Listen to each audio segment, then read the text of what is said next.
नमस्कार, आप live cities देख रहे हैं। आपके साथ मैं हूं वसीम खान। देखिए, चिराग पासवान की मुख्यमंत्री नीतीश कुमार की पार्टी जेडीयू के सिटिंग सीट पर नजर और पहलवानों को भेज दिया। देखिए, चुनावी तैयारी में अब लोक जनशक्ति पार्टी रामविलास जुट चुकी है और चिराग पासवान ने हरी झंडी दी है। बीते दिनों सहसम्मति से चिराग पासवान एक बार फिर से लोक जनशक्ति रामविलास के राष्ट्रीय अध्यक्ष चुने गए और राष्ट्रीय अध्यक्ष बनते ही देखिए दिशा निर्देश दिया, जाइए तैयारी में जुट जाइए। मगर सबसे चौंकाने वाली बात यह है कि एक बार फिर से चिराग पासवान और मुख्यमंत्री नीतीश कुमार आमने सामने होंगे 2025 बिहार विधानसभा चुनाव को लेकर, क्योंकि अपने पहलवानों को कह दिया है जाइए क्षेत्र में चुनावी तैयारियों में जुट जाइए। और उन विधानसभा सीटों पर निगाह है चिराग पासवान की जहां से जेडीयू के पहलवान जीते हैं 2020 बिहार विधानसभा में। हम आपको बिहार विधानसभा 2020 चुनाव में जो जेडीयू जिन विधानसभा सीटों में जीतती है और जहां चिराग पासवान ने अपने पहलवानों को हरी झंडी दी है कि जाइए तैयारी कीजिए और 2025 में जीत दर्ज करनी है। हमारे साथ वरिष्ठ पत्रकार, बिहार की सियासत को करीब से जानते हैं, परखते हैं, समझते हैं, हम रवि उपाध्याय सर। बिना वक्त जाया किए हुए सर, चिराग पासवान ने बड़ी बैठक की, सहसम्मति से उन्हें एक बार फिर से ताजपोशी हुआ, लोक जनशक्ति पार्टी रामविलास के राष्ट्रीय अध्यक्ष चुने गए, अपने पहलवानों को हरी झंडी दे दी, जाइए और तैयारी में जुट जाइए।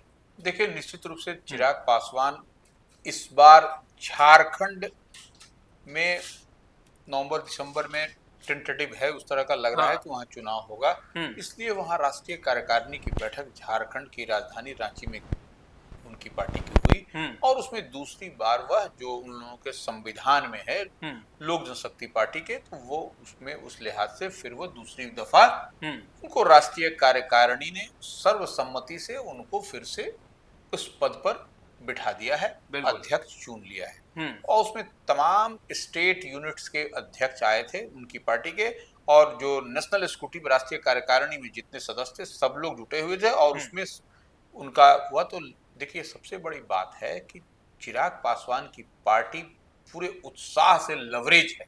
बिल्कुल, उसका मूल कारण यही है कि इस बार के लोकसभा चुनाव में 5 की 5 सीट मिली थी एनडीए फोल्ड से उनको, पांचों सीट पर उनका स्ट्राइक रेट 5 का 5 रहा, 100% जिसको कहा जाता है ये रहा। तो ऐसे में चिराग पासवान तो पार्टी के राष्ट्रीय अध्यक्ष हैं, वह तो उत्साह से लवरेज है ही है। उनकी पार्टी के तमाम कार्यकर्ता और नेता भी उतने ही उत्साहित हैं, उतने ही वो हैं। तो निश्चित रूप से आप यह देखिए कि 2024 में जो झारखंड में विधानसभा का चुनाव होना है वह, और 2025 में आपको बिहार विधानसभा का चुनाव होना है, तो उन्होंने बिहार में विधानसभा चुनाव को लेकर के अपने पहलवानों को हरी झंडी दे दी है कि तुम लोग इन सीटों पर तैयारी करो। इसके अलावा अन्य सीट पर भी तैयारी है मजबूती के साथ, लेकिन ये जो दिखाई पड़ रहा है, ये 12 सीट की हम लोग जो चर्चा करने जा रहे हैं, इन 12 सीटों पर पूरी तरह से उनकी पार्टी के कार्यकर्ता और सिपाही पूरी तरह से फोकस्ड हैं और वो अंदर खाने में तैयारी कर रहे हैं। सर, जिन 12 सीटों का जिक्र आपने किया, वहां से जेडीयू जीती हुई है, यानी कि जेडीयू के उम्मीदवार 2020 बिहार विधानसभा में जीते थे। ऐसे में क्या यह आसान होगा? क्या मुख्यमंत्री नीतीश कुमार इन तमाम सीटों का त्याग करेंगे और कौन कौन सी सीटें हैं सर, पहले वो बताएं। देखिए, त्याग करने की बात नहीं है, एनडीए में है चिराग पासवान, हाँ बिल्कुल, नीतीश कुमार भी एनडीए में है, भारतीय जनता पार्टी भी, तो हम हिंदुस्तानी अवाम मोर्चा, उपेंद्र कुशवाहा की पार्टी, यह तमाम लोग एनडीए में है, तो मिल बैठ करके ही तय होगा। हालांकि इसमें जो तैयारी अंदर खाने में चल रही है चिराग पासवान की, उन सब सीटों पर 12 की हम बात कर रहे हैं। अब उसमें कौन सीट मिलेगी नहीं मिलेगी, यह तो अलायंस पार्टनर की जब मीटिंग होगी एनडीए की तब उसमें तय होगा। लेकिन ये 12 सीट पर इनकी मजबूती के साथ इनकी चमक और धमक है यहाँ पर, तो यही तैयारी है इन लोगों की।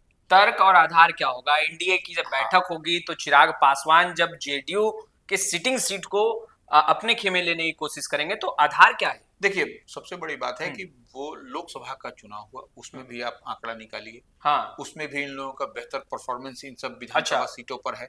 उसके बात अब पहले वाले पिछले विधानसभा चुनाव में भी देखेंगे तो वहां पर भी इन लोगों का उस सीट पर बेहतर परफॉर्मेंस रहा है।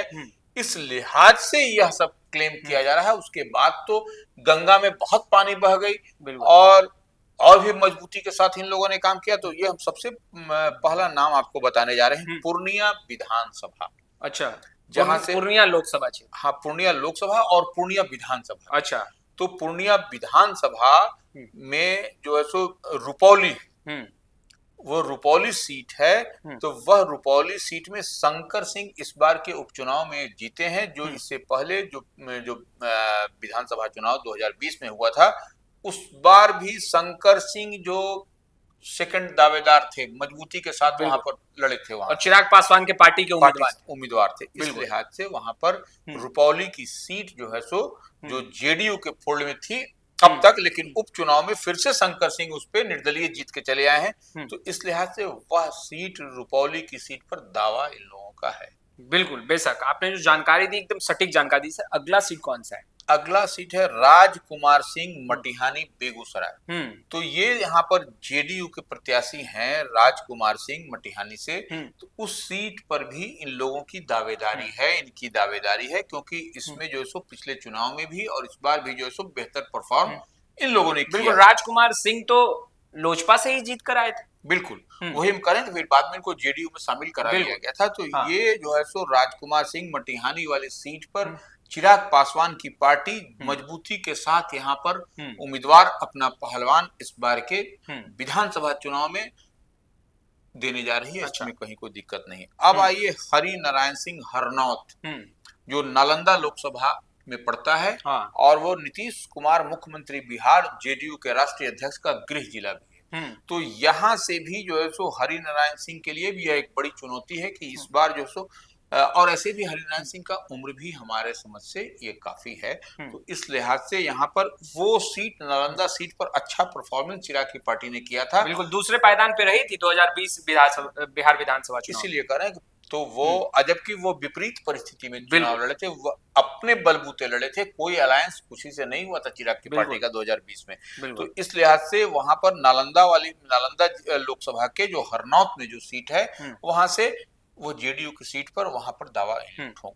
अब आइए वैशाली, सिद्धार्थ पटेल, वैशाली जो लोकसभा भी है और वैशाली विधानसभा भी है। अच्छा, तो सिद्धार्थ पटेल जो जेडीयू के उम्मीदवार हैं, जेडीयू के विधायक हैं, उस सीट पर भी चिराग पासवान की पार्टी, लोक जनशक्ति पार्टी रामविलास की पैनी नजर है, क्योंकि पिछले चुनाव में भी जो है 2020 के चुनाव में बेहतर परफॉर्म किया गया था और लोकसभा चुनाव में लीड किया है वीणा देवी ने, जो कि लोजपा रामविलास की तरफ से उम्मीदवार थी। बिल्कुल, और जीती भी है वो तो। बिल्कुल। अब हम लोग चलते हैं समस्तीपुर। समस्तीपुर के कल्याणपुर सुरक्षित सीट है, जहां से महेश्वर हजारी वहां से आपको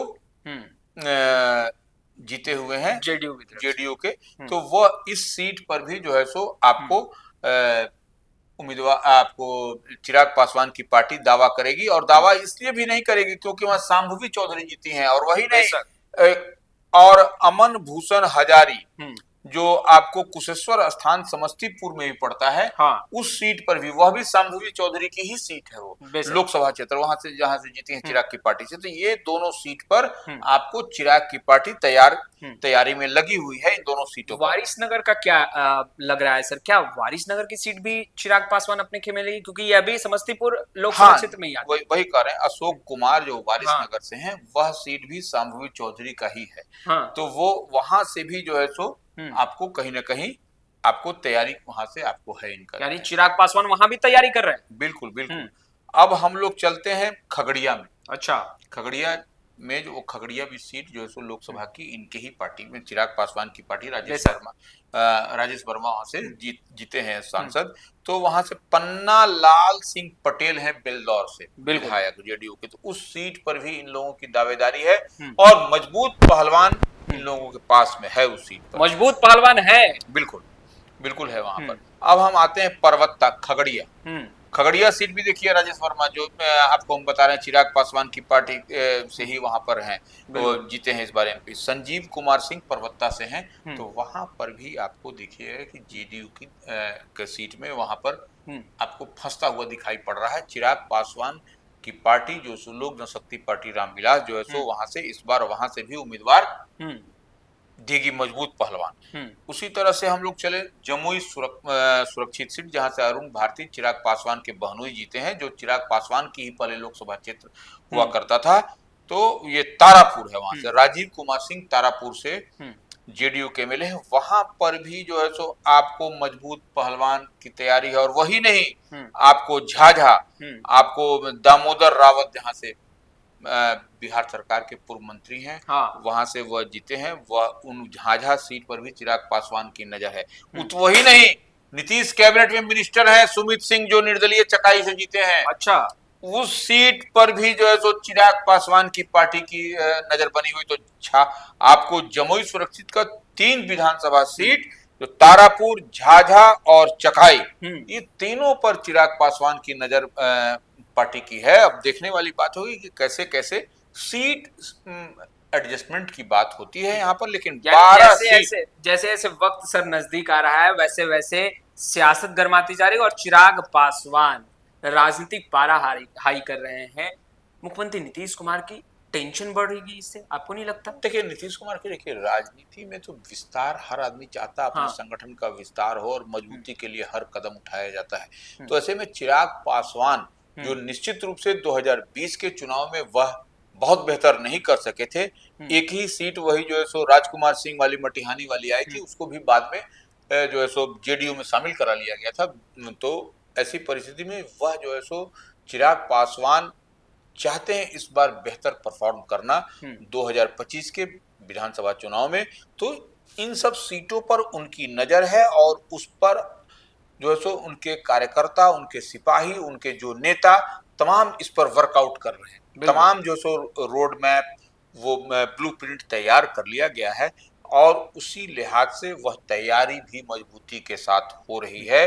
अब देखने वाली बात होगी कि नीतीश कुमार क्या करते हैं इन सीटों पर, और एनडीए अलायंस के पार्टनर की जब बैठक होगी तब किन किन सीटों पर सहमति बनती है। बिल्कुल, यह भी एक बड़ी बात होगी। बिल्कुल, देखिए 12 ऐसी सीटें जहां पर जेडीयू ने 2020 बिहार विधानसभा चुनाव में जीत दर्ज की, मगर अब उन सीट चिराग पासवान की नजरें हैं और सियासी पारा लगातार बढ़ता जा रहा है।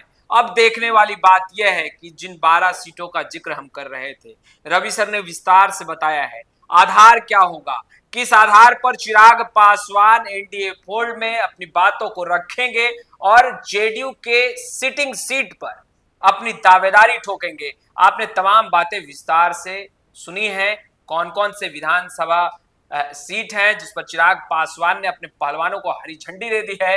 खैर, क्या नीतीश कुमार कंप्रोमाइज करेंगे? इन सवालों के साथ हम छोड़े जाते हैं। खैर, इस वीडियो में इतना ही। अब तक आपने हमारे चैनल को सब्सक्राइब नहीं किया है, तुरंत सब्सक्राइब कर ले। आपका बहुत बहुत शुक्रिया।